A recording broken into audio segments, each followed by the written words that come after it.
I don't know why I always get nervous to do the intro. Why? I'm always like, Cheers. Relax. They're not there. That's cool. I brought your piece, by the way. cool.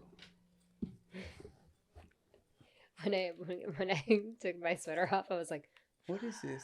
Fuck. Have his peace. yeah. It's cool. I ain't even tripping. Thank you. Evidence. Guilty as charged. It's, how do you pronounce your name? Evelyn. Evelyn? Yeah. Just normal Evelyn. Evelyn Salazar. Salazar. Mm-hmm. You also call me Tiny. Yeah, I'll AKA you. AKA me Tiny. That's what they call me. Tiny. Alright. I'll just do a little intro. Call me what you want, open invitation. I'm a human being infused with creative vibration. Utilizing melodies and visual stimulation. Beats and stories get the glory, you get the relation. I get impatient like a doctor racing. Bullets coming from my soul, my body just a casing. What is up, guys? Welcome to another episode of the Paralyzed Artist Podcast. My name is Daniel Bryant Alvarez.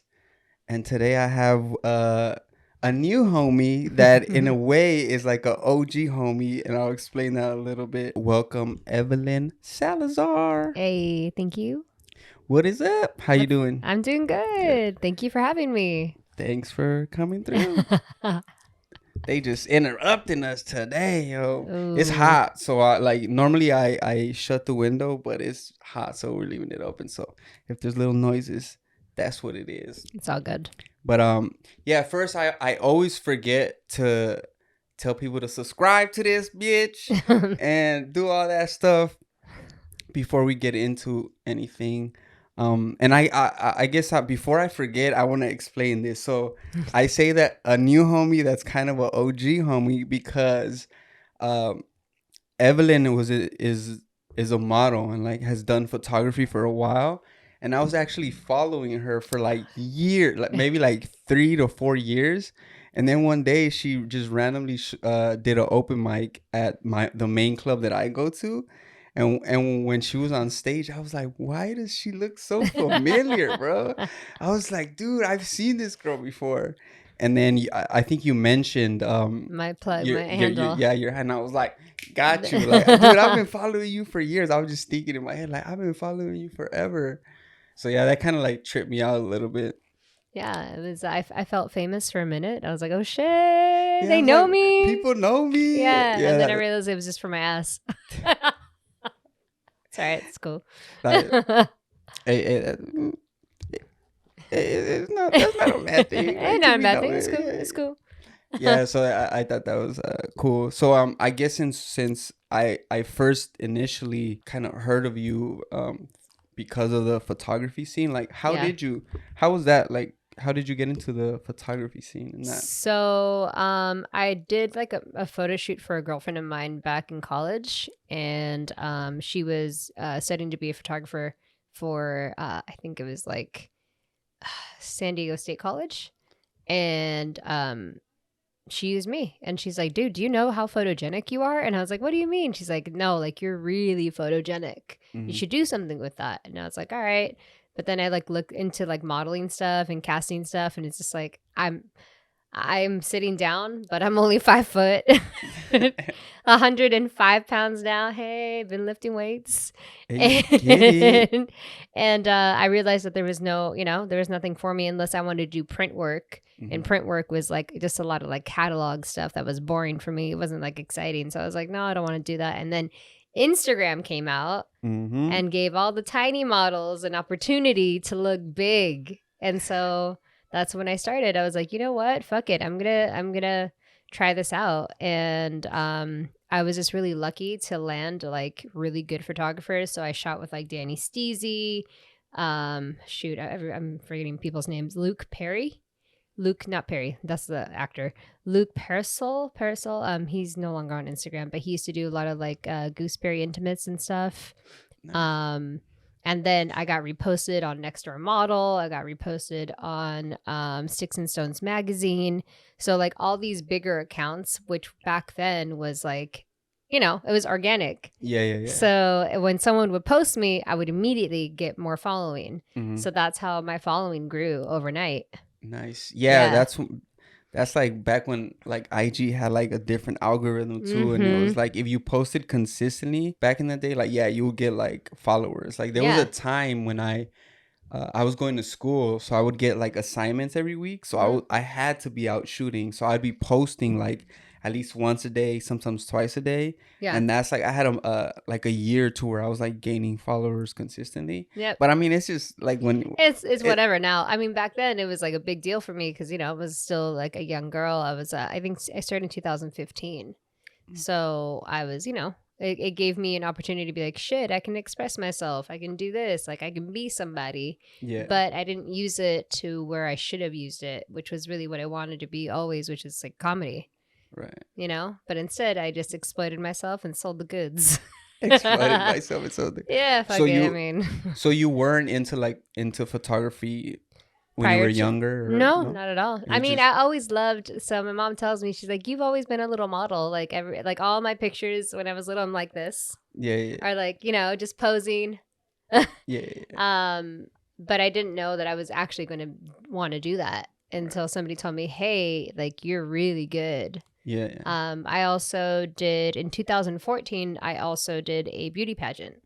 A Miss LA Peru beauty pageant. So it was like a bunch of Peruvian girls from LA, and I won finalist and Miss Photogenic and Miss Congeniality. Nice. So I was like, fuck, I need to do something with this photogenic thing. Yeah. No, that's actually good because like from what I know about pageants, it's like a little bit of politics in pageants. So like you kind of have to be connected with the people. Yeah. So yeah.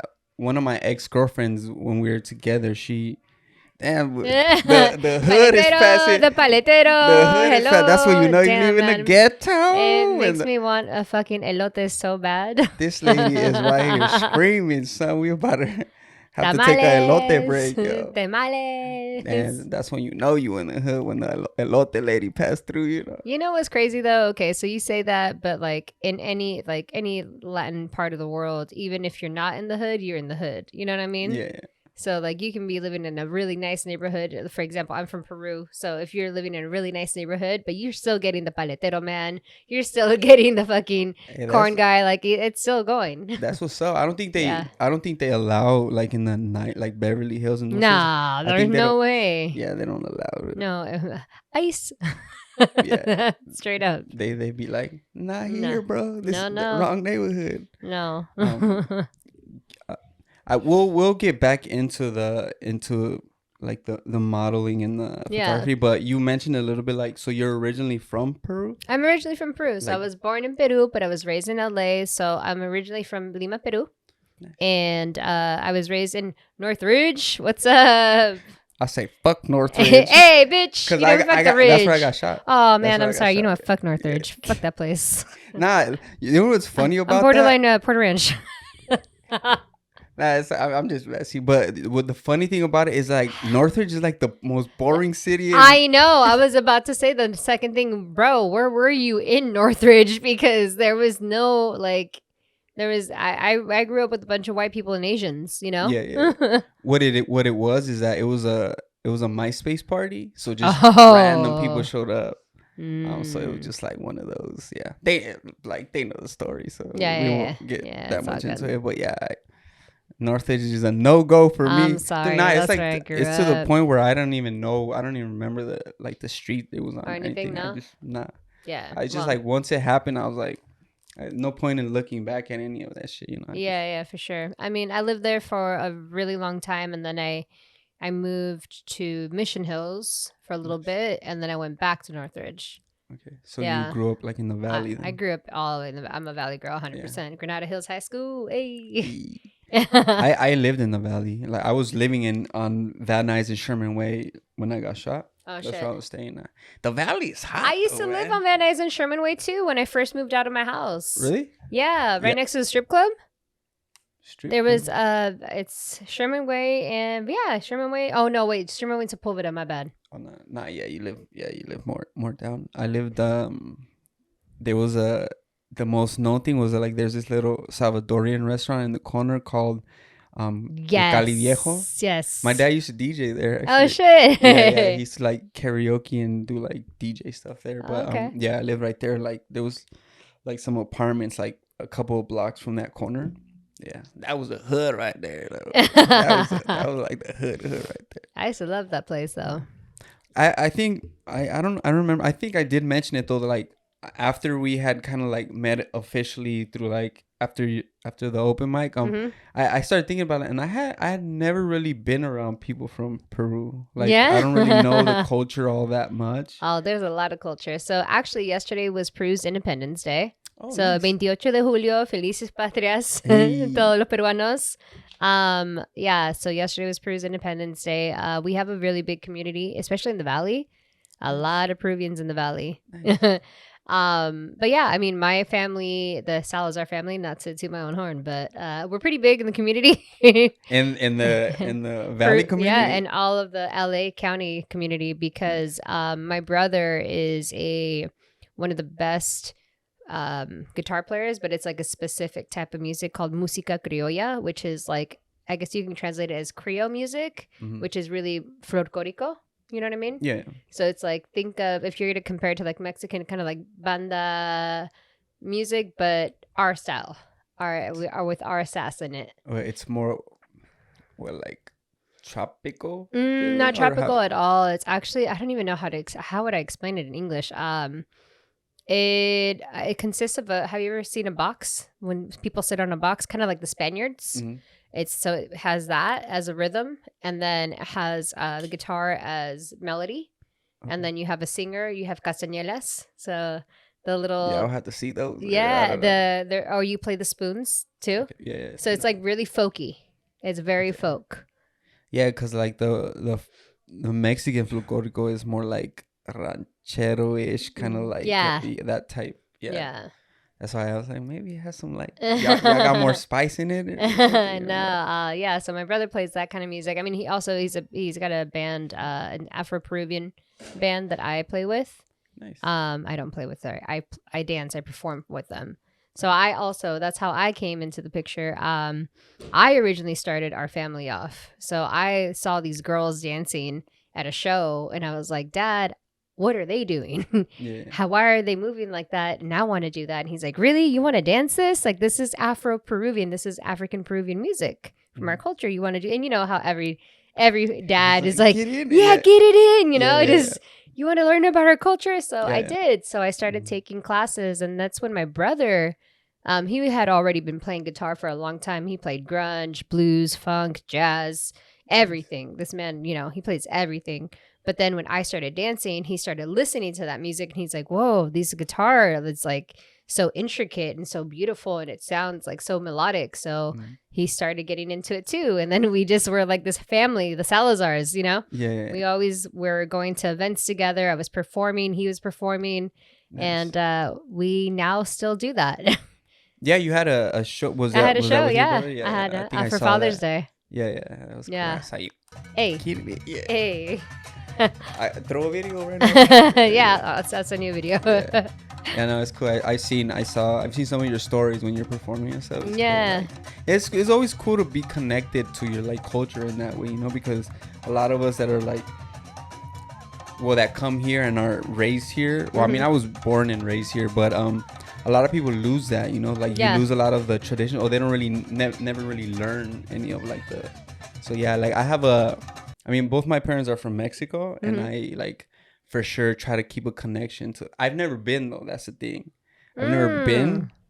I mean, we did when I was like really small when my grandpa died, but I was like months, you know. You gotta go. And yeah, I've never been to like the actual place where my dad is from. Okay. Like this, so. You gotta go. That's in the works. Yeah. You gotta go. It's just for me, like. I mean, it's funny now saying it, like I do stand up and I get on stage, but I've pretty much always been kind of like a shy person. Yeah. Like even with my own family, sometimes like at family parties, I'll be like, I don't want to go say hi to everybody, you know? Like I was one of those, so I've kind of like, I don't know, like come into my own, like I don't know, or just mentally just kind of like stepped away from being like that, like quiet and away. Yeah. Well, that's good. I think comedy definitely helps a lot of people come out of that, you know? I know a lot of introverts, a lot of people that are just like, when you talk to them, they're still introvert. And then when you get on stage, they just, they light up.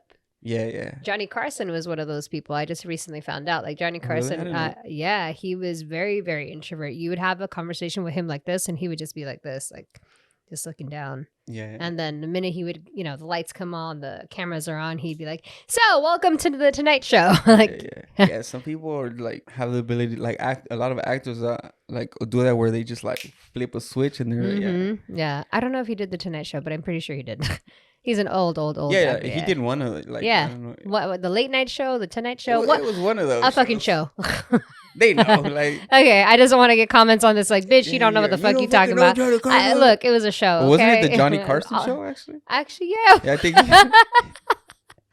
There we go, Johnny Carson show. Yeah, like he made like a bunch of comedians, like a lot of the old school, like got their shot on his show. You know? Yeah, that's what's cool about it.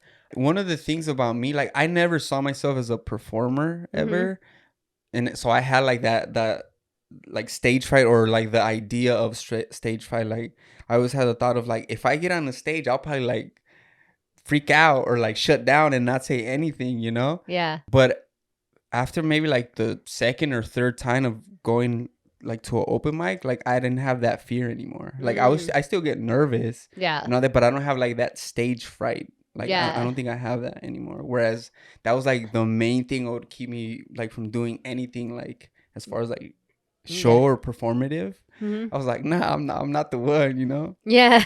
But it's crazy how that goes away. It goes away with practice. I mean, even me as a dancer, I've been dancing since I was 7 years old, and I've danced like in front of, 300 to 500 people. Nice. But doing comedy is totally different. I got stage fright the first time. I was like shaking. What do I do? What do I say? Like what the fuck? But then you get over it. Yeah, it's totally different. I don't know if I had, because I had like drank a few drinks, but I didn't have that. I didn't get like I don't think I was shaking. I was nervous for sure. I think what helped me. I feel I did all this research on comedy, and in my head I was like, this is gonna be bad. I'm gonna do bad, but that's cool. Like everybody, it's part of it. It's part of it. So I was all right. I was kind of like mentally prepared to do bad. Yeah, and people were laughing like through like a quarter of my set of like the stuff that I was saying. I was like, this wasn't that bad, Yeah, no. If you get 1 or 2 laughs, you got something. Yeah, it was cool. I didn't have like that experience of having like shutting down or like. Yeah, that's good. It went fairly smooth. I would say. That's good. Yeah, it definitely encouraged me. Like, all right, I'm gonna keep doing this. Like, I'm gonna keep coming. Yeah. Yeah, it was. It's addicting, huh? When you have a show or a room full of people and like everybody's laughing at what you're saying, for sure, it's like it's a crazy feeling. Yeah, I think I told you this last night. I was like, anytime you have like a really good set, it's like doing like 2 lines or 3 lines of cocaine. It's just you're on this high and you're just like, give it to me again, let's go. And it's definitely a drug. Yeah, for sure.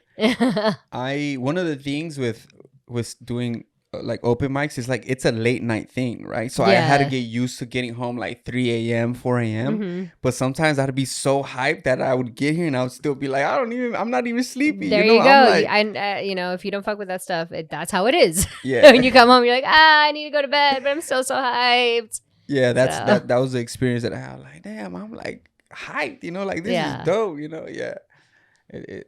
I can see how when people say it's like a drug, like I know exactly what they're talking about. 100%. So since we kind of got into it, how was your journey with stand-up? Like, how did you? So I originally did improv first.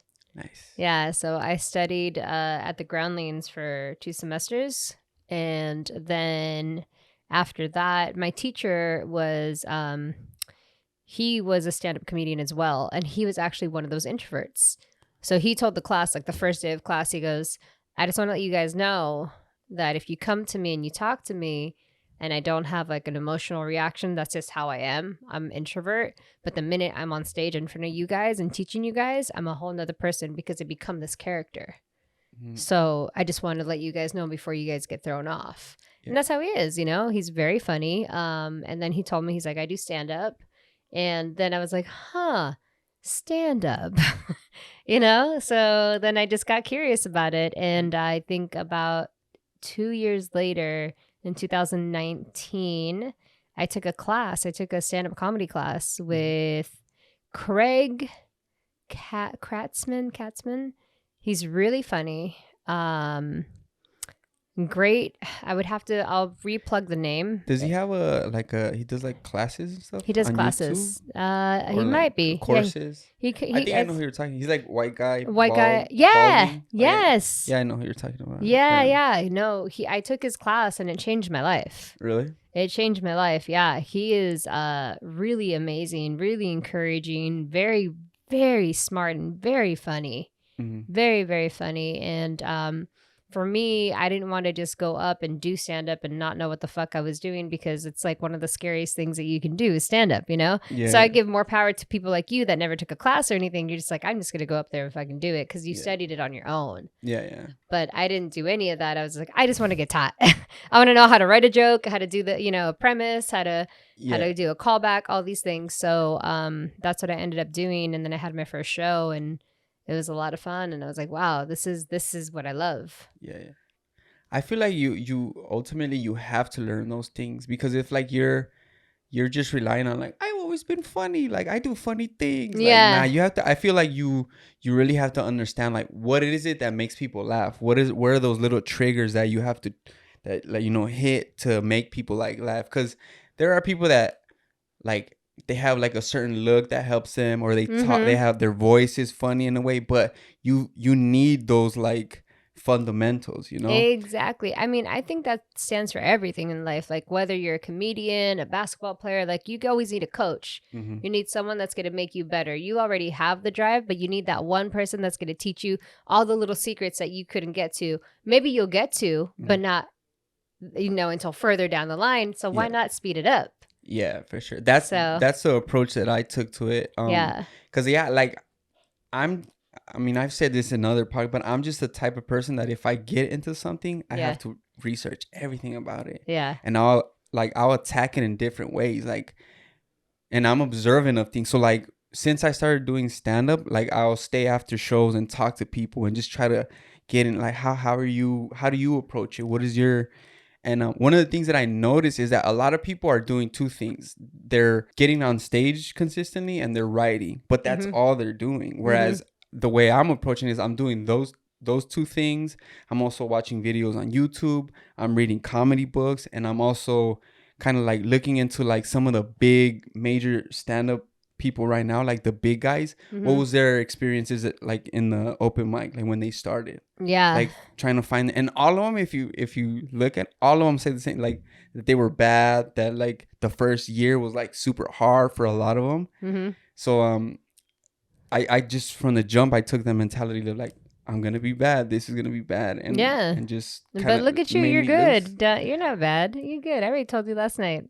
You're good. Oh yeah, like but I feel like because of all the stuff that I was doing, like it jumped me forward. I'm not just like someone starting out of nowhere, you know. Yeah. 100%. And then I also have like enjoyed like stand up for a while already. Like I was into funny movies. I was always like the funny guy. Yeah. You know? So obviously that's, I'm sure, helped me a little bit as well. You know? No, 100%. I think that's also where mine. So I didn't know that I would like loved comedy so much, but now looking back, like when I took a step back and I was like, why do I love comedy so much? My dad, he's a comedian by nature.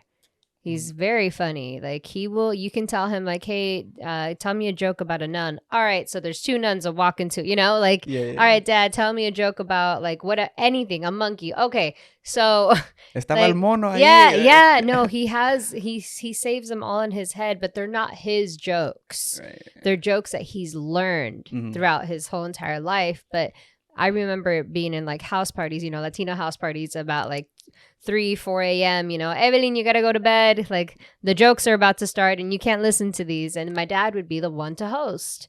My dad would be the one to start all the jokes, and then they would go around in circles, and they, it's like a cultural thing. And I thought about it, I was like, whoa, That's where I got it from. That's why I always loved it, because even though they would send me to bed, I would always go to the hallway and just like listen. Yeah. That's cool. So you were like, you literally, you had your own like stand-up guy like from the jump. I didn't even know. And I had no idea. I didn't put 2 and 2 together until recently. I was like, oh yeah, that makes sense. And I always loved improv because growing up, I watched this Spanish thing that's called Risas y Salsas, and it's like only for Peruvian, like it's in like the Peruvian network, and it's basically just improv, but like Peruvian improv. And I always loved watching it with my mom and dad, and it was so funny to me, you know. And they're like, "What? You're only like 7 years old and you like this?" I'm like, "I love it."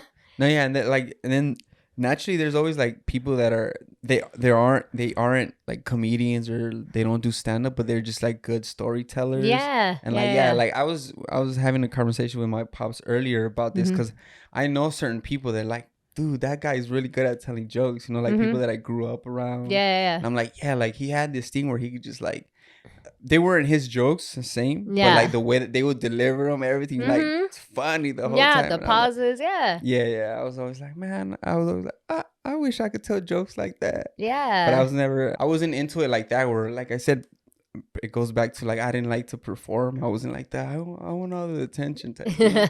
So I was like never down to be like, yeah, and you know, I was never down to really jump in. No, I totally get it. I was always an attention seeker. Give me attention. I want attention. I was a little swan, so I needed attention. But that has to help you, right? Like if you were into like.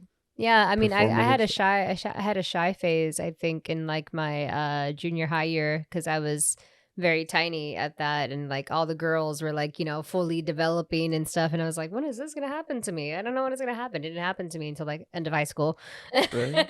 I was just like very skinny, very tiny, I had to work for my shit. So I was very shy during junior high, and then during high school I kind of like grew out of it. I was like, fuck it, if I don't have boobs or like big old, you know, ass, like I'll eventually maybe get it, but maybe if I don't, I got a personality. So that man, when you're like in high school and like everybody's so harsh and like I know, but I mean, luckily I stood my ground, and I was like, you know, I'm small, but I'm that's where I was funny.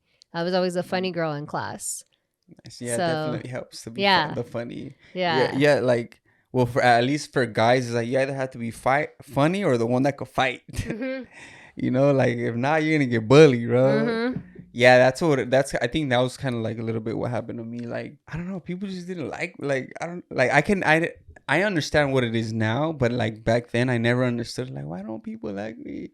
But I was always like little girls were always chasing me and stuff, so like dudes would be like, fuck this fool, bro. So and then like you were probably mysterious. Were you like that? Well, because not intentionally. I just was quiet, so people would take it as like, oh, he's conceited or stuff like that. So I had to like make friends to not get bullied. So I'll be like, bro, like cap on people and stuff like that. But then I got into sports, and that kind of like changed the game a little bit for me. That's so funny. Yeah, I guess. I mean, bitches love quiet boys. I guess so. Yes, they do. No, but it's funny because like you can't really tell like your size like on camera. Like when we did a shoot, and like I was telling you, like, you don't look that small in the pictures. You know? You're like No, I know my angles. That's why I'm just like stretch here, like yoga there. But it's cool. Well, since we're kind of we're like going all over the place, but it's cool. But whenever I have like models on, people that have been like in the photography scene, I always ask like, you don't have to like name names or anything, but like, have you had like any like bad experiences like with working with people? Oh yeah, I mean, I had I can't even remember his name anyways, but because of so that the viewers know, if you see my Instagram now, and by the way, follow me, tiny but deadly, tiny_but_deadly. Back in the day, if you guys were to have seen my pictures, they were definitely more provocative. A lot more skin being shown. So I was, you know, most of the time naked on set, but I never like showed my girl. I never got her photographed. It was always something in front of it or my hand or something.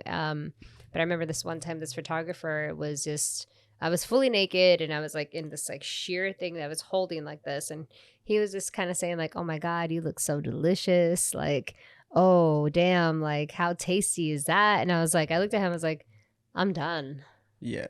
I'm done. I'm very uncomfortable and I don't want to do this anymore. Yeah. So I obviously I didn't get paid because I was like, it was like literally 20 minutes within the shoot.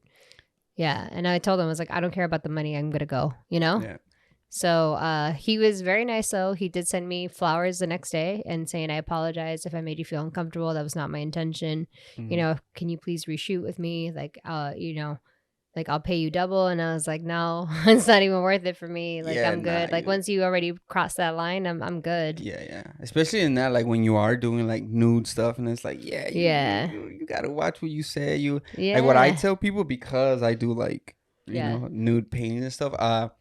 Man, I approach it like a medical procedure, bro. Like this is you know like professional. I don't like. If I know you, like I'll joke around because like I've always been a payaso, you know. So I'll, like, but I won't. I don't really. I try to like not say like specific stuff or just like general stuff, you know, like, oh, that looks good or that type thing, but never like specific things. Because you don't like I've had people made me feel uncomfortable in certain, and it's a fucked up feeling, you know. So I never want to. You've been naked many times? Nah, not in that sense. Not in that sense. Mm-hmm. I mean, I have, but not like, not. No one's made me feel uncomfortable while nude. It's just I've just been put in like random situations where I was like, what the fuck do I do? Yeah. You know, and that's like a weird feeling. So you never want to. You don't want to do that to anybody. Yeah. Yeah. And all it takes is for someone to have a bad experience with you. Yeah. To like be like, all right, that this dude, or you know. Yeah. So I'm like, you gotta keep it straight. You know, you can't fuck it. 100%. Yeah. What about some of your best experiences? Like, somebody you worked with that you were like, dude, you were an amazing person to work with. Let me think. Sorry, is this gonna be? Yeah, is that? I don't know. I think that's a car outside. The cars? They're out here bumping something. Oh, I love this song. Is it in here? It might be in here. I'm about to go to bro. He might be doing karaoke. It might not be reading. Like we can hear it, but it might not be reading. Yeah. Okay. It might not be like the audio recorder might not be picking it up. So okay, well, some really good experiences. Oh, he is Carrie, dude. It's cool. If anything, we have a little bit of like background music. I might leave you for that because I love karaoke. Yeah, they get into it. They get into it. Yeah, it's fun. I love karaoke. See, that's what I think we talked about a little bit. Like I was never like, he's been doing it forever, but I was never like, nah, I'm good. And then a few months before, I was like, I think I want to do stand up. I think I want to hit open mics. I was like, okay, I need to get comfortable with a microphone. So you started. I started. Like, hey, pops, let me get that karaoke. Eh? Fuck it, I'll drink some of your margaritas and we could get lit. And dude, I had like a blast. Yeah. Like, I was like, all right, why haven't I done this That's before? cool. You know? Yeah, so it's cool. Okay, let me think. Best photo shoot. It doesn't. Man, I mean, I did a photo shoot. I'm just thinking location wise. I got hired to do a photo shoot at Oprah Winfrey's, like not Oprah Winfrey, sorry, at an estate in front of Oprah Winfrey's house. So like Oprah Winfrey lives, I don't know where, in some canyon or whatever, right? And the house that I was in was a basketball player's house that lived right in front of her. So it was like infinity pool, you know, all the crazy, beautiful rooms. I think that was one of my best ones. Also, there was another time that I shot at Madonna's old mansion. Nice. And that was amazing. Yeah. And that was just like people just randomly hitting you up? Or? That was Marcus Hyde. I don't know if you remember him. There was a Marcus Hyde, I'm sure you remember. There was some bad things that happened with him, but he never did anything wrong to me. he just got into a lot of trouble with a lot of women because I guess he was very hands-on with them, and his photographies would be like, you know, a girl would be like looking up at him and he'd have his finger inside of her mouth or something, but like she would allow that to happen, you know. And when I shot with him, he was very professional. He didn't make me feel very uncomfortable or anything, so I was very surprised. I actually think that he got into an accident, if I remember, and then he fell off the grid for a while. Really? Yeah. Yeah, I'm sure, like, I know, like, I've seen a bunch of stuff from, like, the community, like, the photography, so I'm sure I've seen his work. Yeah, no, like, yeah, he was big back then with Danny Steezy and all them. nice. Yeah. That's but cool. yeah, Like, those are, like, the two location-wise that I was just like, holy shit, I'm in a fucking dope-ass mansion right now doing dope-ass shit, you know? Yeah, that's cool. That has to be like a dope experience for sure. Yeah. Especially like if he's somebody that's kind of like known and stuff. It's Yeah, cool back then he was, and now I don't know as much, you know. to... What now? it's he fell off. happening. You gotta. Yeah. What? Maybe just people get too comfortable. You think like too like. I think no. So what happened with him was the fact that, you know, there's a lot of allegations about him, like, you know, doing bad things, specifically putting fingers in places that you shouldn't put fingers, and you know, was not okayed by the woman. So I mean, that's and I get it. Like, I'm a woman.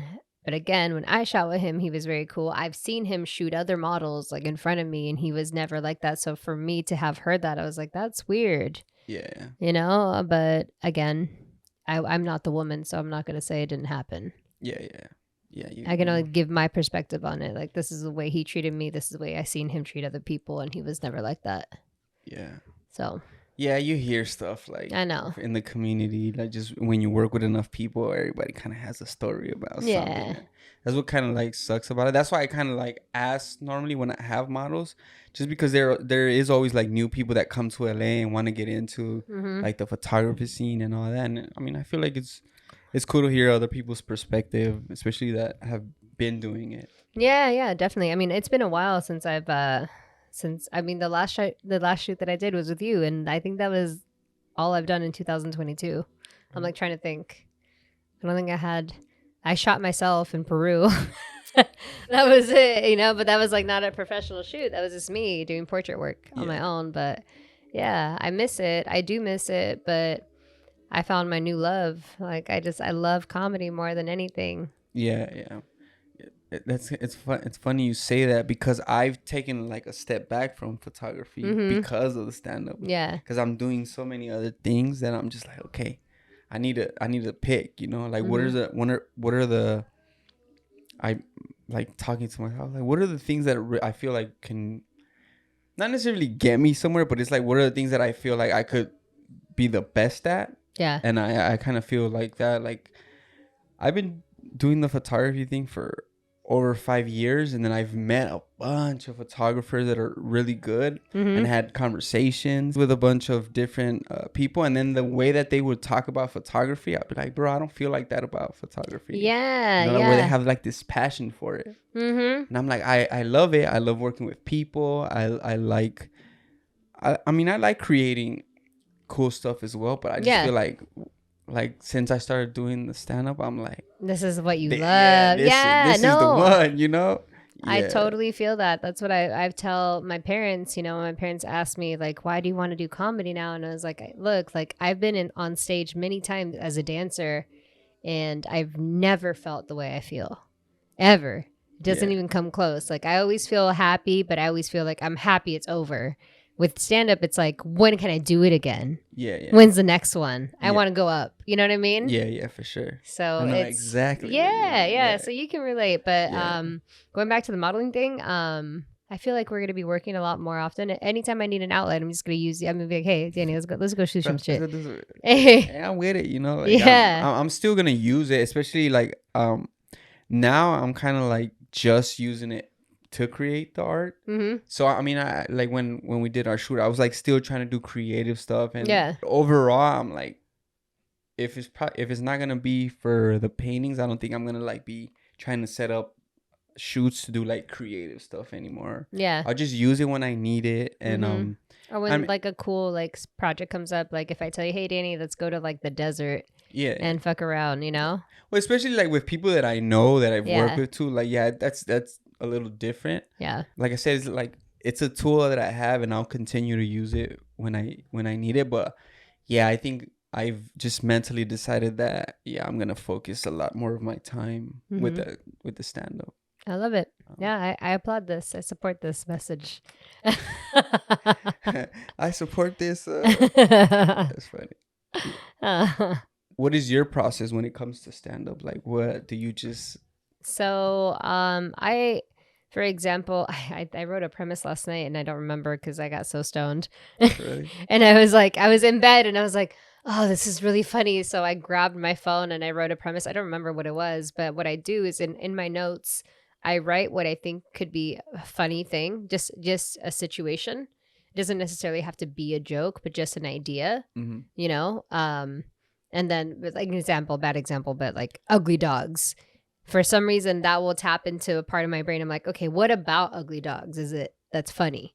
You know, and then I start writing about it, or I just go ahead. I'm trying two processes. One process is actually writing the joke before I go on stage. And the second one is just having the premise and then go on stage and develop it. I'm trying to figure out which one I like.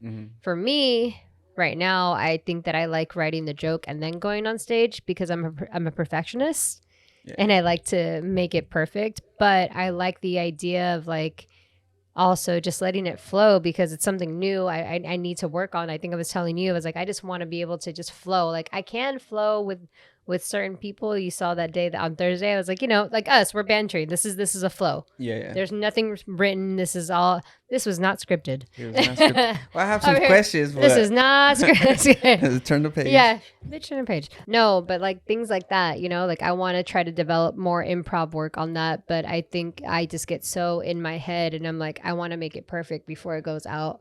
But I should really get out of that idea and just fuck it. Just go. Yeah, I almost feel like you have to. You can't see it that way because the thing about stand-up is like you could write all the premises, but you have to like try it on stage to see if it works. Like I've wrote stuff down and I'm like, this is gonna be hilarious. And then I do it on stage and everybody's like, what? What, bro? What you mean? Yeah. The first time it happened, I was like, I don't want to feel that. Yeah, I did this joke about because when I was a kid, I was like maybe like 4 years old. I went into my parents' room and I found one of their like used condoms, and I thought it was like a balloon or something. So I was trying to pop it. No, I was like trying to pop it, right? Like I was like literally fucking like throwing this, and then my premise was like I couldn't pop it. Like I guess you could say I was too young to bust that nut. And everybody was like, huh?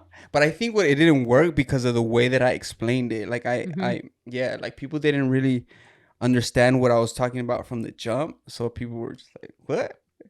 Okay, whatever. And in my head, when I was thinking about it, I was like, this is going to be great. This is gold. And then nothing. I was like, damn. Yeah, I had one of those yesterday. Not at Third Wheel, but I wrote a joke about like, I get really infatuated with things, you know? So like, I'm a big plant lover right now. And I was like, man, this is going to be really funny. Like, I'm going to get a fucking PPO plan for my fucking plants because I want them to have the best health insurance. Like, I don't even have the best health insurance, but my babies are going to have health insurance. But for like, that's just not funny yet. You know what I mean? Like, I got to figure out where to tie it in and how to make it funny. Like, I don't want the audience to know, like, this is what I'm talking about. So I need to trick them before I'd say, oh, it's my plants I'm talking about, you know? Yeah. Something like that. So I get it. It's all a process, man. It's Kinda all a process. Talk about it like you're talking about a kid maybe, and then at the end like, and it's my plants. Yeah. What you're saying. I listen to a lot of this one podcast called Kill Tony. Oh yeah. I like that's like the one that I listen to all the time. Literally like every morning I put it on and I just hear, because you get to see, or not, you can see it online too, but you get to hear comedians that want to be comedians or that already are been comedians for years go up there and either be really successful or bomb. Yeah. And then you think about it like, dude, I can do a 1 minute set. Like that's. But like I don't know. I feel like it'd be a little hard because 1 minute is like, God, what can you? I mean, they're short jokes. You know, it's just like Yeah. it's like setup, punchline, done. I know what I would do in that minute, but I feel like in a minute you can't. It's hard. You think so, but I mean, I've been listening to this podcast for a lot, and it's helped me a lot. It's helped me a lot because I'm just like, okay, like it's giving me encouragement to not suck. Yeah. And also to just be like, well, there's people out there that have been doing this for years and they suck. Yeah. I've had these conversations with people where like it's almost hard to see when like people will tell you like I've been doing this for 10 years and I'm like, why do I feel like we're like on the same level, bro? Like I shouldn't feel like that if you've been doing this 10 years. Yeah. You know? But the other thing that I said is like you need, I mean, not necessarily those people, but like you need people that aren't, that it's not for them and they're just trying it. Mm-hmm. But I feel like you need to see like people kind of do bad. At least this is what happened with me. Like I was like the first open mic that I went to, I didn't go to perform. I just wanted to check it out. And when I was there, like I was watching everybody and I was like, I think I'm funnier than most of these people. Yeah. So I was like, I was like, I'm gonna do it. Like if they're doing it, I'm gonna do it. Yeah. So I like what I've said is like, it sounds mean to say, but it's like I feel like you need the people, some of those people that are gonna push the people that are gonna be good and that are gonna like take it seriously and put in the work and all that to push them into it. You know? Like, yeah. Absolutely. And then also you want to surround yourself with like the people that are really trying, you know, not just like the people that are going there to get fucked up and like just party kind of thing, you know, because there are some of those that just go there just like, fuck around, you know, but like you want to be around the people that want it. Yeah. Want it just as bad as you. So. And that's a cool thing. Like one of the cool things about the photography community is like you meet a bunch of cool people. You meet like weirdos and too, but you meet a bunch of cool people, and that's been happening with me in with the stand-up community. Like I've been meeting like some dope ass people that are super encouraging and they're like, bro, you're funny, like you need to keep coming out and doing this, you know? 100%. Cool. Like, that aspect of it is really cool to me, like where you get to meet other funny people and then then you get validation from them and they've been doing it for a long time. You're like, oh shit, I haven't been doing it that long. That's crazy. Like you think that about me? That's cool. And I feel you. It fuels you. It gives you that little like, hey, keep going. Yeah. Like if they think you're funny and they're that good, like you got to keep going. I kind of had that happen to me yesterday at a mic. I went to the Comedy Boulevard. I don't know if you've ever been there. It's like a spot. It's on Beverly Boulevard in Fairfax. But they have mics there, and I went, and it was just a few. It was like, I don't know, like 7 or 8 people that were there, and we did the mic. And then I was trying out stuff. Like I tried out some random jokes, and this dude afterward, like after I was leaving, he stopped me. He was like, "Hey, like man, that was funny. Like how long have you been doing stand up?" And I was like, "Since December." And he looked at me like, "What?" And he was like, "Yo, I have a show on Saturday at the Comedy Chateau." He's like, "I know the owner. Like, are you down to go with me? Like, so I can introduce you to him?" And I was like, it was my mom's birthday yesterday, so we're doing her birthday party on Saturday. So I was like, man, if I didn't have this commitment, I would totally be there, you know? And he was like, man, like you. And then I was like, but because this was my plan, they have an audition night on Sunday at 4. So I've been like, okay, I think I'm gonna hit that. And I told him like I've been thinking about going to it. He was like, you need to go. Like he was like, you need to go. Let's go. I want to go. And then I was like, that guy was cool. And I looked him up. He has like 40,000 followers on IG. That's great. And he does like stand up. So I was like, hey, like he has a following. Like I'm telling you.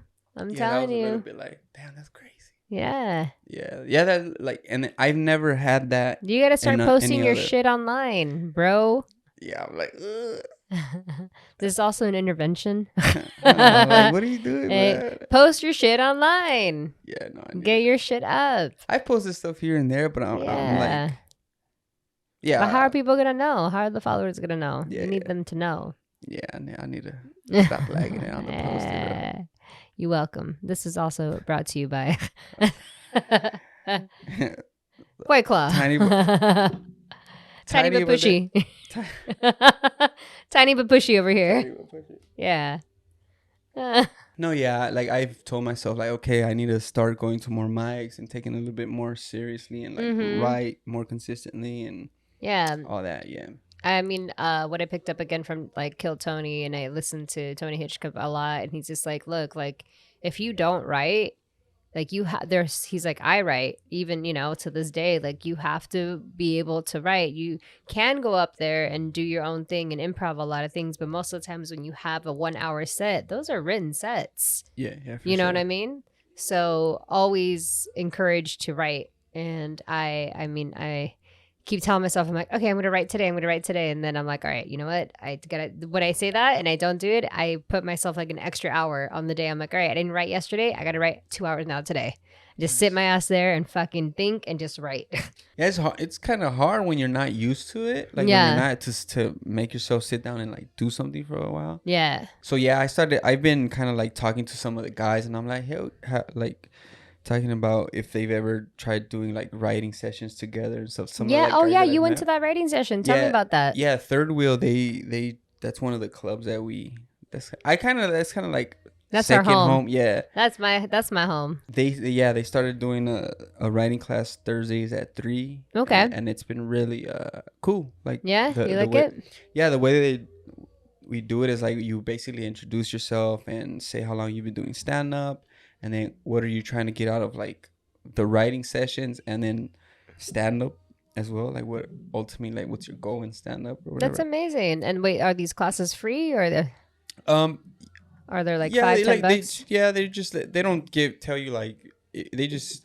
to help out with the time there. They just say if you can give whatever you can give, $1, $5, $10, whatever you can give is cool. And what they do is like you get like a topic, and then you get a certain amount of time to write about it, and then it changes. So like the first few are like you write for 10 minutes, 5 minutes, 7 minutes, and then when like some of the ones more at the end, you get like 2 minutes, 1 minute, and it's cool. It's just like and then you get a topic, and then you could just write whatever you want about That's the so topic. cool. I want to join. Thursdays, I can do Thursdays. Just not this Thursday.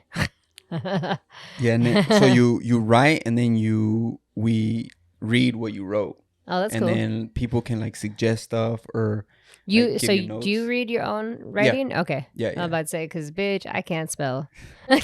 Nah, yeah, you. And someone trying to read my shit, girl. Yeah, that session you guys had yesterday What? with Nick. Oh yeah. Wait. That was fucking hilarious. When what was it? Scrabble. And then The there was one that Scrabble. said like reading, Reading, and then but we both no, couldn't read the reading. Yeah, it was like you guys. What did you say? Like writing? You were like So to give you guys a premise of what happened yesterday. Yesterday was a mic where you get picked. The two people that are on stage pick 2 more people to go on stage, and then there's a bunch of topics inside a bucket, and in that bucket you pick a little topic out, and it can say anything from like titties or ass, or in this case it said reading something. But prior to that, me and him had already been riffing that we both can't read. We're just not strong readers. It's the truth. I'm not a strong reader. I'm not a strong writer either, but I write.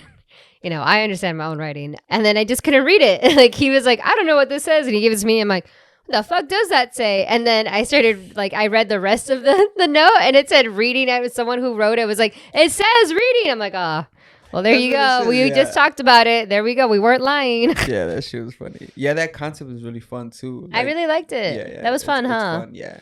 Yeah. The last week was the first time that I had tried anything like improv type stuff.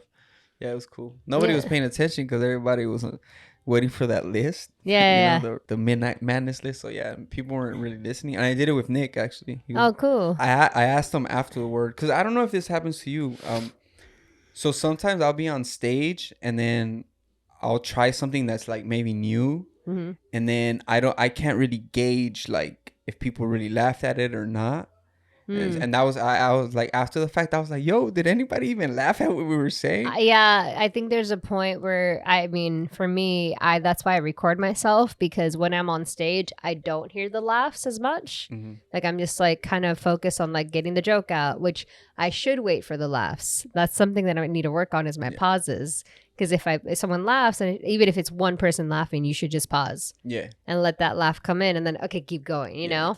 But I think that's the most important thing, is just recording yourself, even if you can record yourself just on your phone, like video, like audio, because then you can hear it, you know? Yeah, you like, it's different at the mics than at the shows. Like at the shows you could hear it, like at the shows you let it roll or whatever. And then but at the mics it's a little bit harder. And then I think for me it's like, because I'm still a little nervous, and I'm still kind of getting used to being on the stage and all that. So I'm not picking up everything that's happening, because what's happened to me too, like from going back and checking out the recordings, like somebody will say something that I could have used, and I'm like, fuck, I could have used that. I could have made something funny out of it, but I just totally missed it because I'm so focused on trying to, like, you know, get the next thing out, or thinking about what's coming up next. That happens to me a lot. That also happens to me when someone talks shit, and I'm like, and the argument's over, and then later in the day I'm like, damn it, I could have said something really fucking smart, you know? You replay that shit. Those kind of suck when you're like, after the fact, you're like, oh, I could have said this. Yeah. But hey, that's why you have to keep getting up, and you know, don't stop. Perseverance. Be like Kobe. Don't stop. Gotta. Yeah, if you want it. Kobe went like hard. He like went extra. Yeah, but I mean, look where he got. He's the best player. The GOAT. Yep. Like, the GOAT. Yep. It's crazy. I grew up on Kobe, man. Me too, man. Born and raised in LA. Yeah, man. It's like watching like your homie grow up. Yeah, that was our superhero. Yeah. Kobe Bryant was our superhero, 100%. Yeah, that was a wild one. Yeah. Oh man, one for him. Yeah. Cheers. Cheers to Kobe. That like Fallen messed me angel. up for like a month and shit. Yeah. Yeah, it was one of those things where like you don't realize how much somebody has like impacted your life or like meant to you until like, you know, until he's gone. Those, like, yeah, I didn't know I like Kobe that much, you know? Like, I didn't know, like, that was a rough one. Kobe, all these things happening in LA that time, like fucking coronavirus, Kobe, right after like a few months. I kind of I kind of have a savage joke about that, but what? Because so you know how everybody when they would shoot something, they would be like Kobe. Yeah. So after he retired, I would say retired. And then so I was like, deceased. And then everybody was like, nah, bro. We you can't do that. You can't do that. Yeah. That's funny though. Yeah, I was like, because and nobody would get it when I would be like, retired, and then just shoot, and then people would be like, why? And I'm like, because Kobe retired, bro. Yeah, like, that's what you would say when you shoot something. Yeah. Fallen angel. It's fine. Yeah. Legends don't ever die. Remember that. Legends never die. He cemented his legacy, you know. Yeah. Yeah. The fucked up part is like what else he could have done, because he was doing stuff already. Not just him, dude. His fucking daughter. Yeah. Like that shit. Woo. I remember spending like 4 days just crying about her. I was like, GG. I didn't even know about her until she passed away. Like, I didn't know how, amazing she was. Yeah. And with all his moves, like everything, like little fucking replica. Her age too. Yeah. Replica of him. She was going to be a beast. Yeah, see that stuff. So, yeah, like the potential, because she was into like basketball and she wanted to be like a pro, in the WNBA. Yeah, she was on her way. Yeah. She probably would have got a lot more people into it. And then with the backing of Kobe, because one of the things that he would do is like he would support women's basketball, women's sports in general. Yeah. And that aspect of it is kind of like lost. Yeah. Yeah, that's what sucks when celebrities die, like the potential. Yeah. Like what could have happened. What they could have. Yeah. Damn, we took a little turn. Yeah, I don't know how we got into Kobe. Can we get out of the Kobe? Yeah, we need. Well, you want to talk about Selena? While you're at it, Selena. She's over here. Selena's. Where is she? Oh, she's right there. Selena's. Yeah, Selena was my first celebrity crush. Yeah. Yeah. I love Selena. She's Now we just reminiscing on. Yeah, now we just on reminiscing on people that passed away. Okay, well, mine right, was Elvis Presley. Elvis. I could imitate me some Elvis, but I'm not gonna do it. You should do it. I'm good. You could see it in the karaoke session sometime. Okay, I got a good one. What's the best advice you've gotten so far as when it comes to comedy? My teacher, Craig. So I remember the day of our show because after the class is over, it's a 3-month course. After the 3 months course is over, he does a show for all of us, and he makes sure that like all of our, we sell tickets, everything. It was a sold out show at the Haha in North Hollywood. Nice. It was packed. The whole entire place was packed. Nice. Yeah. And I remember just being like super nervous and he could tell, and he like talked to all of us, and before we went on, and he looks at me and he goes, "Look, I'm going to tell you something. Okay." And I was like, I hope he doesn't say this to everybody, but if he does, this is a fucking great line. But he goes, "Look, Evelyn, your jokes aren't funny." And I was like, "What?" He's like, "Your jokes are just not funny." He's like, "You're funny. Remember that. You don't rely on your jokes, rely on you. Like, you have funny in you. And I would tell you if you're not funny." And I was like, "Okay." He's like, "So go out there."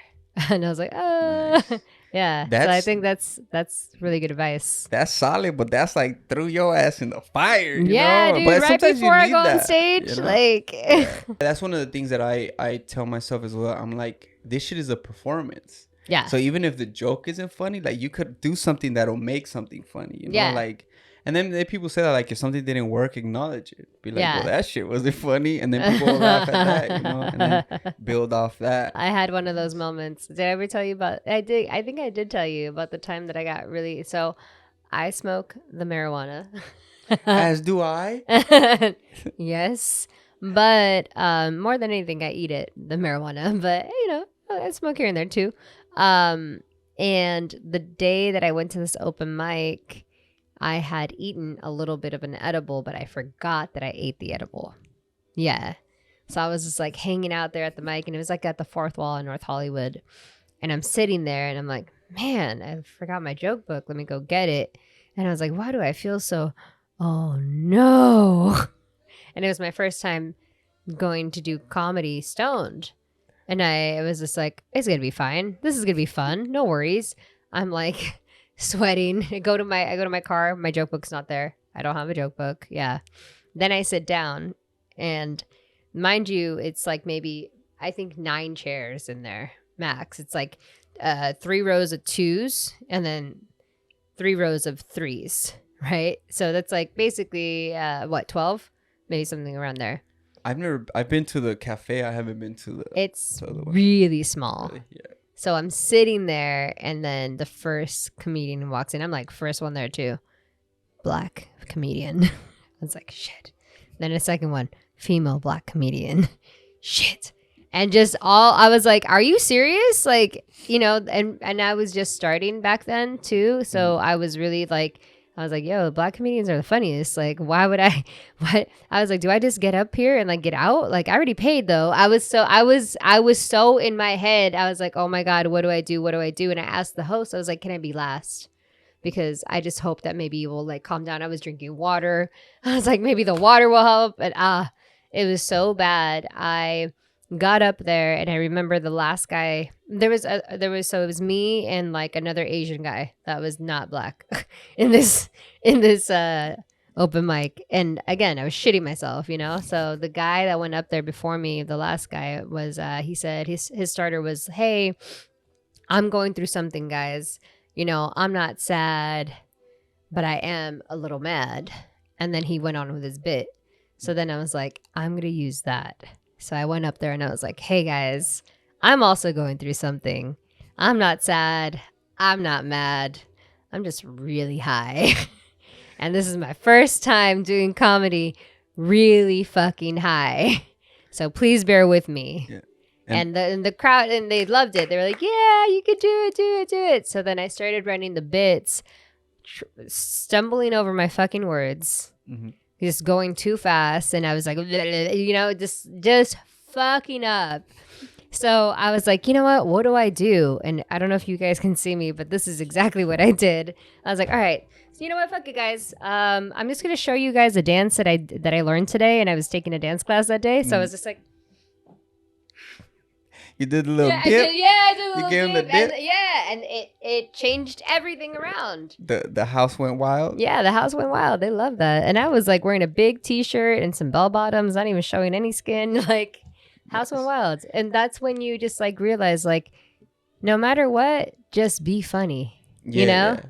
Yeah, just that, like, just it's a performance, man. Yeah. Like, whatever it takes. You Yeah. know? Yeah. I'm never being stoned again though doing comedy. I told you that. I envy people that can do that. Yeah, I don't know if it's because I just been smoking for so long. So have. But So have I. I just don't. It doesn't throw me off. Like if I drink too much, yeah, I'll start Same. slurring my words and Same. it's all bad. Yeah, like it's going smooth in my head, but when it's coming out, it's all like yeah. I was no. all right. Yeah, I can't. You know, if anything, I'll just take a shot, take one drink, and then go up. And afterward, if I want to have another, handle it. But yeah, that's one of the things I was like, okay, I can't drink too many drinks because then I start. Yeah, You know? I can't do any of it. I can do 2 White Claws before a show, and then after that, I'm like, I gotta stop. Yeah. That's it. No more.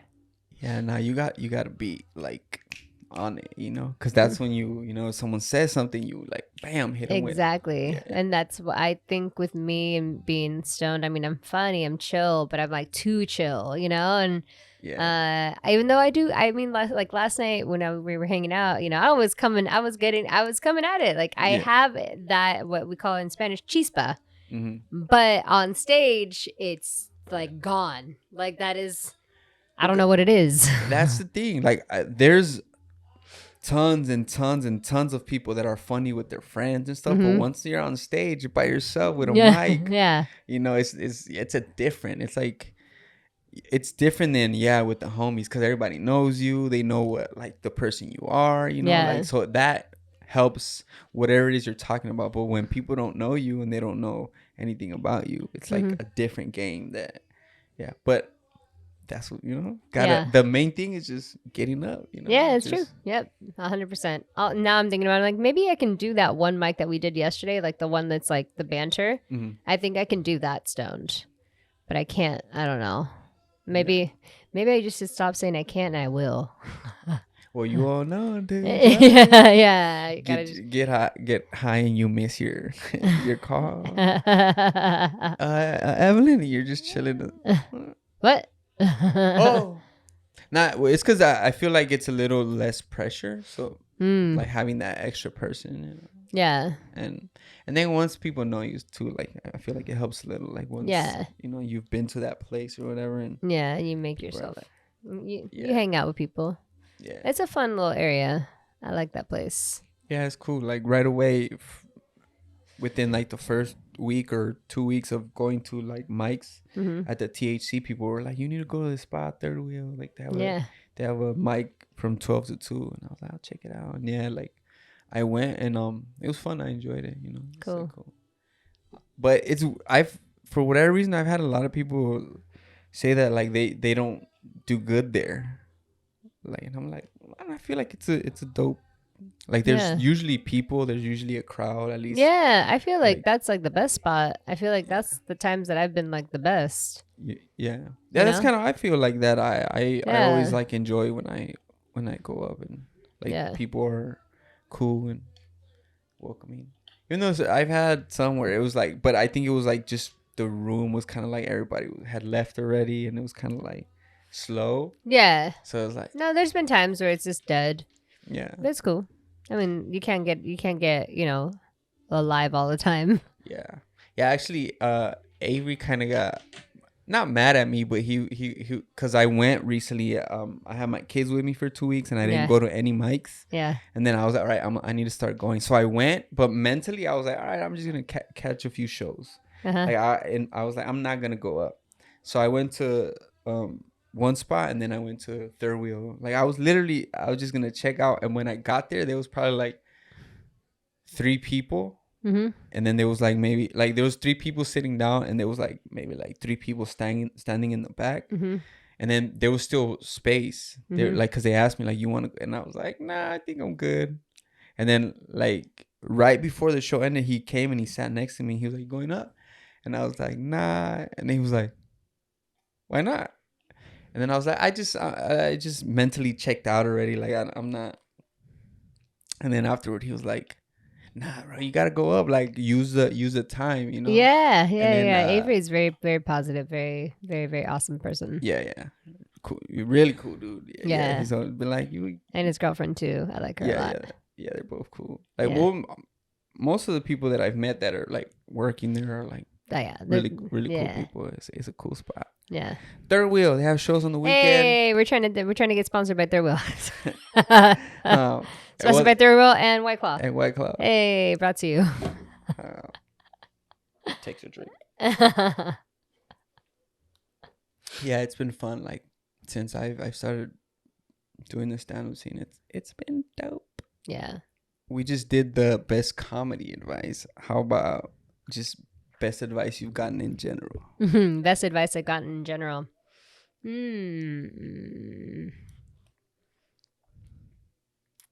That's a good question. I mean, the same thing like Kobe says, you know, just don't give up. Like you really want it, you got to go get it, but don't expect for it to come to you. So I truly believe that if you put out those energies, you know, those like, hey, this is what I want, and you're fighting for what you want, you're going to get it. And they say it in Spanish, you know, when el que la persigue, la consigue. Yeah. And that goes not just for women or men, but, you know, in general, like you just got to really want something, and then you have to put your heart into it, and that's it, and just do it. And then also, you know, try to be a good person while you're at it. I think that would help a lot. Yeah. If you're considerate. That goes a long way. It goes a long way. People remember that. Yeah. Try your best. You know, some people, though, deserve to be, you know, ripped a new asshole. But oh, no, yeah. There are some people. I mean, but it's good to know that. I feel like it's good, like, to know that there's people out in the world that will literally take your life for nothing if they want to, you know, that like there's that level of like negativity out there, but there's also like the people that are really dope and will guide you in the right way and help you out when they see potential in you. Yeah, exactly. So there's, I mean, like everywhere in the world, there's good people, there's bad people. Just the same in the comedy world. There's good people and then there's bad people, you know? Yeah. People that want to put you down and then people that want to lift you up. I mean, as a female comedian, it's a whole nother, you know? Yeah. You at least are a male comedian, so it's different. It's like it's a whole different feel. But that's why I told you, like, I pride myself in, like, I don't talk about sucking dick. I don't talk about, you know, easy jokes about sex, which I've seen a lot of women do. Yeah. And it's just like, no, like, I want to make it more relatable to other things. I try to lean more on my Latina side. Like, this is what Latinas do, what Latinas be like, you know? Yeah. So that it could somehow still captivate like the men's side and the women's side. Yeah.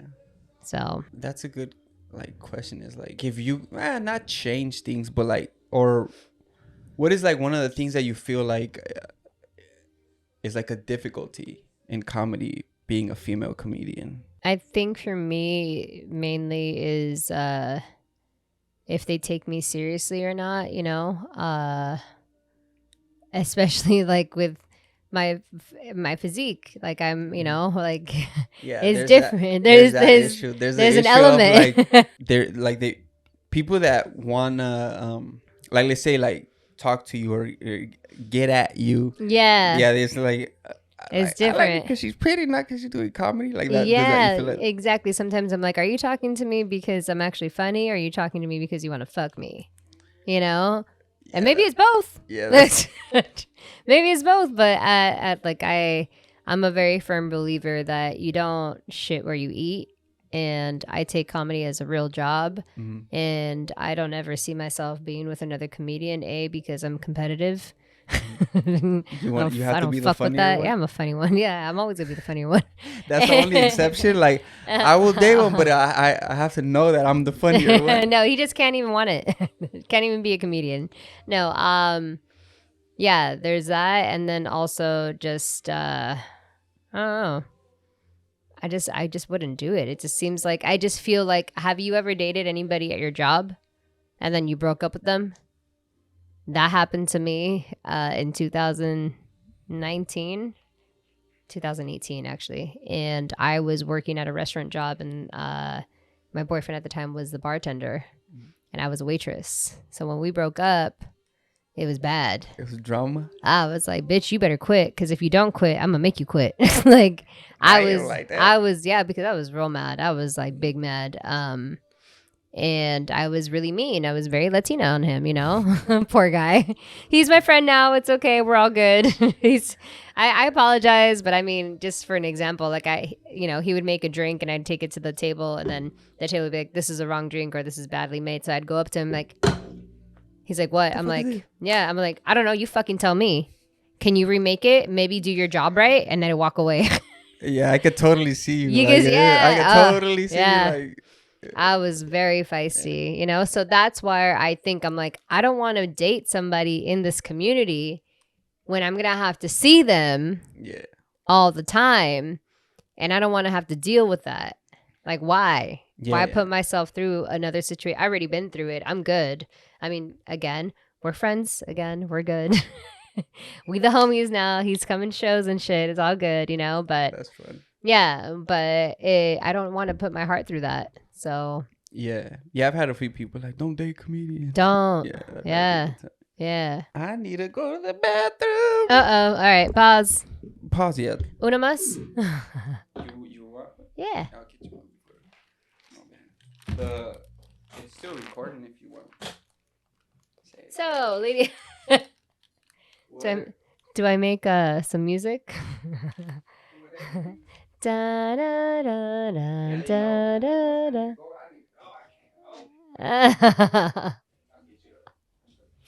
So, don't know really what to talk about without him, but if you guys want to know something about Daniel, if you guys already follow him on this podcast, I'm sure that you guys already know he's a very genuine person. Very, very kind-hearted, very funny, very... Oh, you had it for me before you went to the bathroom? What's going on?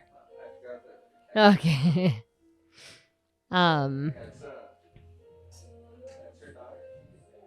Oh, can I go out there and sing with them?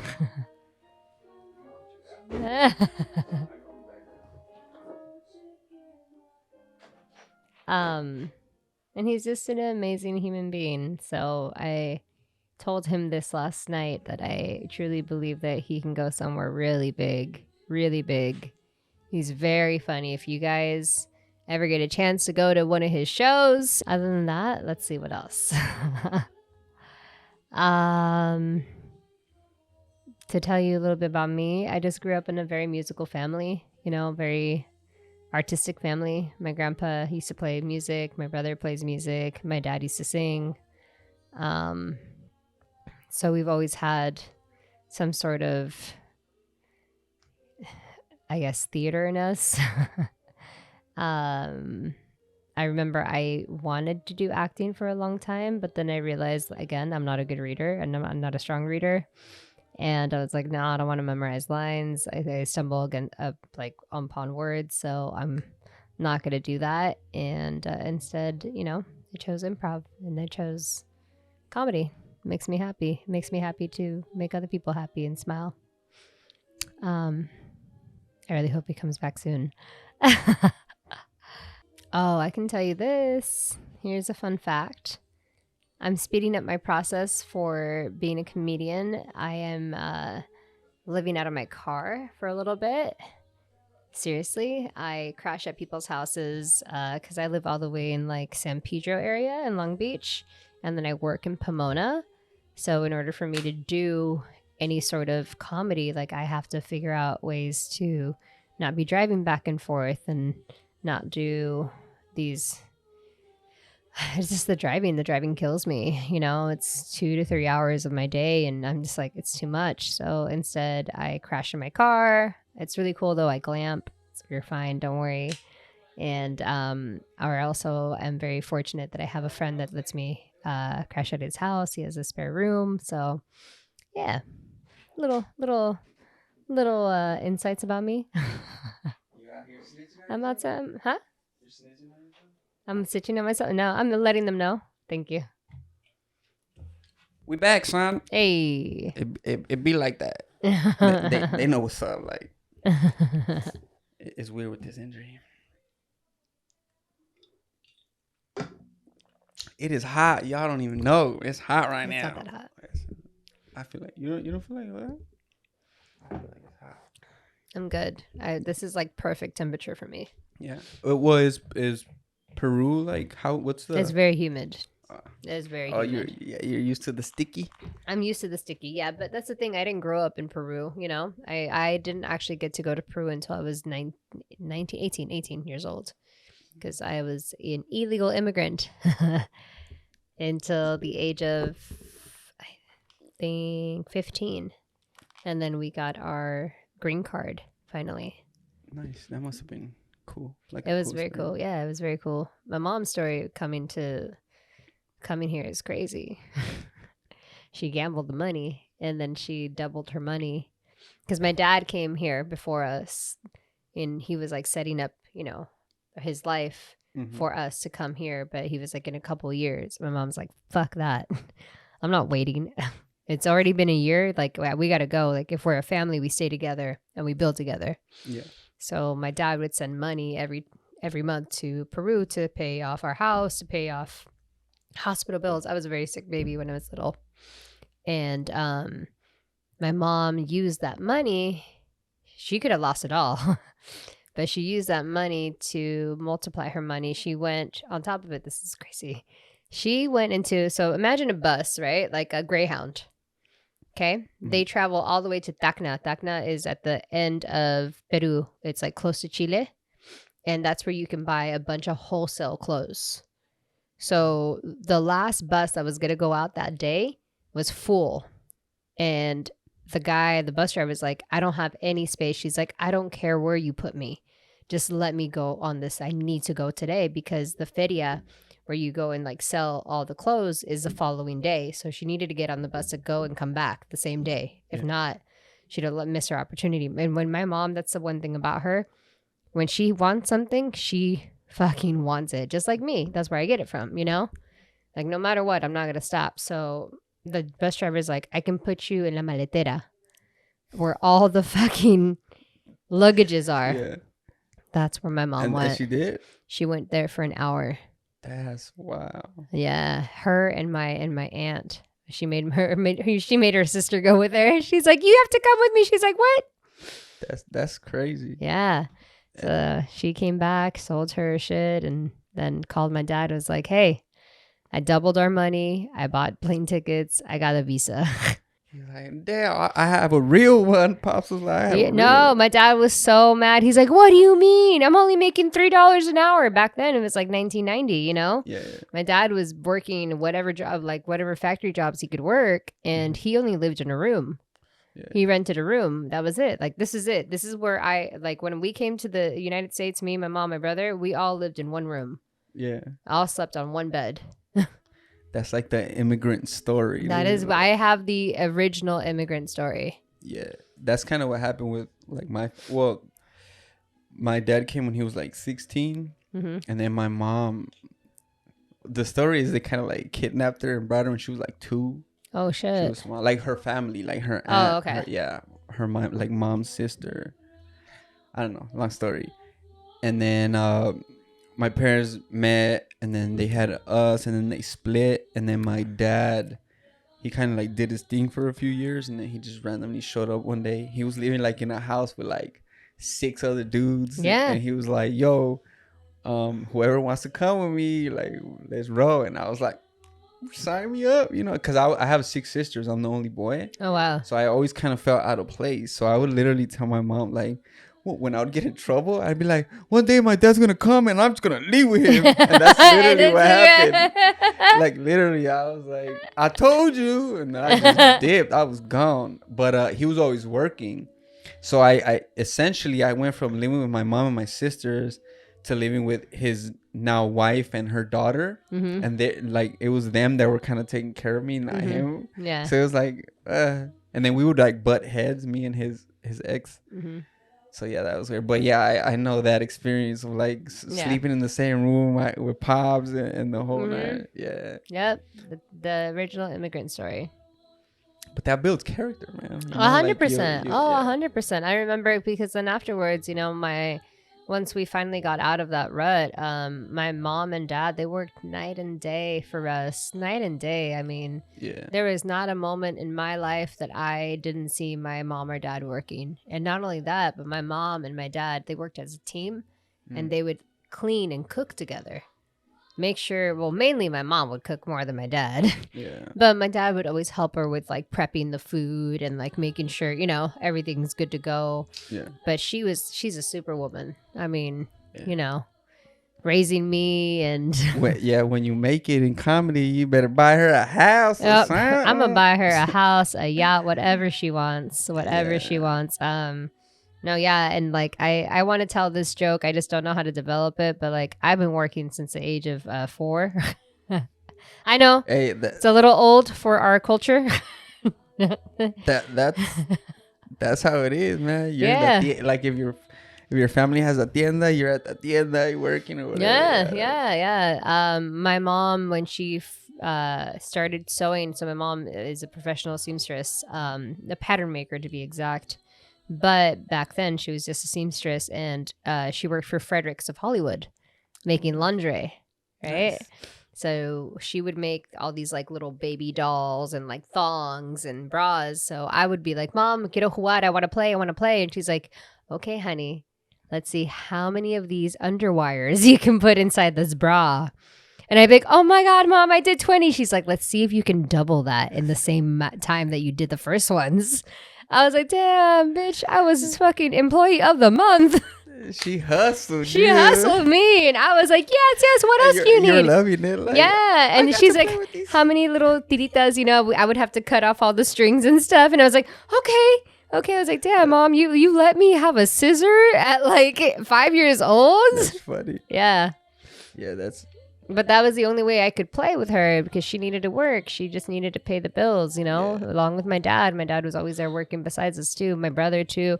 I remember there was a point when I was like 16 years old that I had my first boyfriend and she would hire us to come and work in the sweatshop.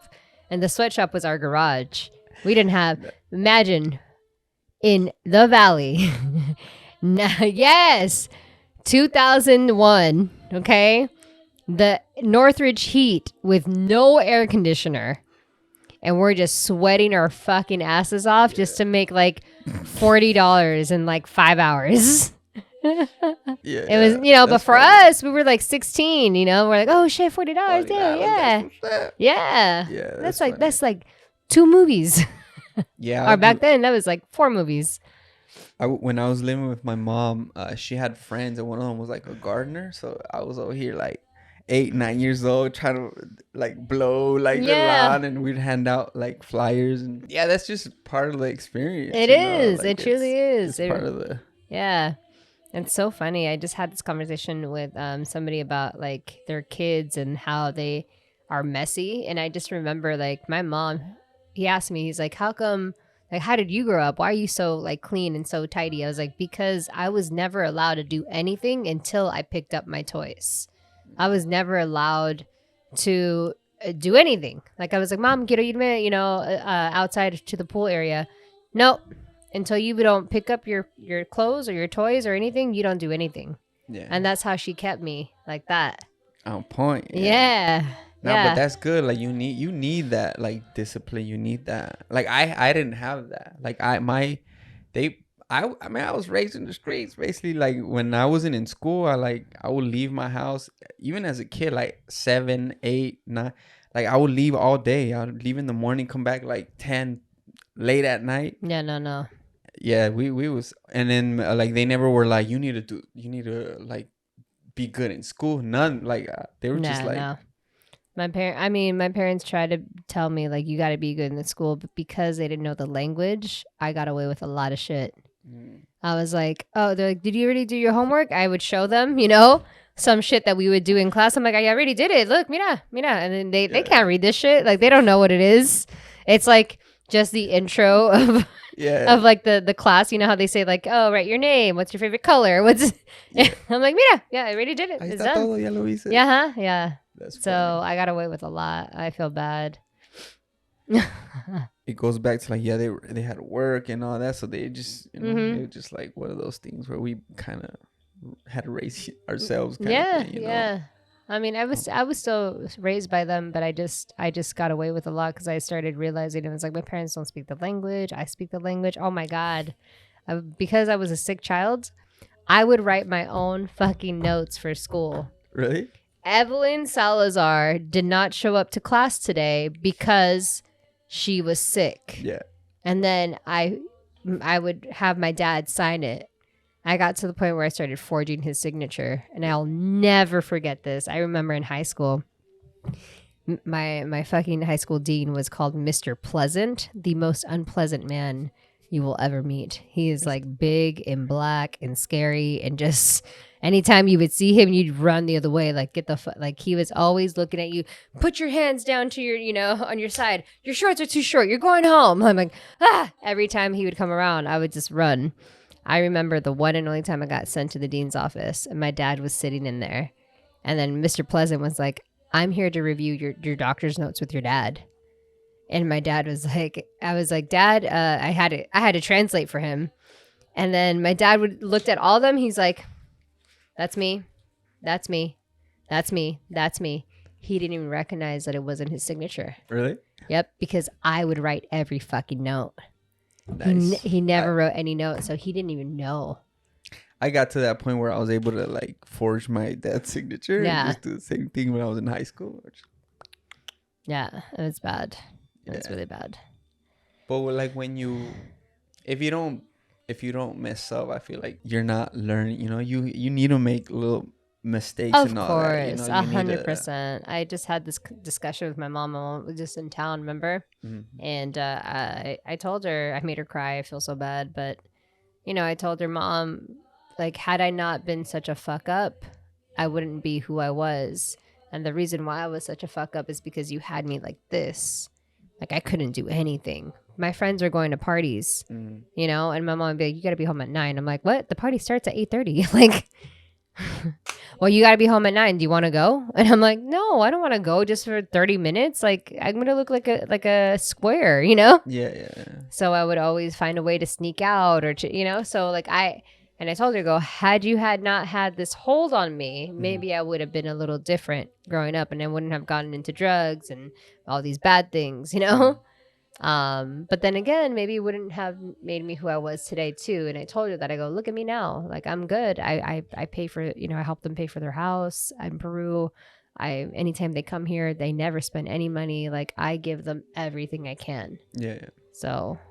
Yeah, I feel like it just builds character in you when you like go through stuff, and then when you do have that like where you that discipline where like you can't do certain things and all. It could go 50-50. I feel like a lot of it depends on the individual too. Yeah. Like you, like, because there's a lot of people that have had everything. They've never needed to worry about money. They've had everything they've ever needed in life, and they're like fuck ups. And there's people that come from nothing and they've never had anything, that build empires, that build whole companies and all that. So it just, at the end of the day, I feel like it comes down to the individual. But 100%.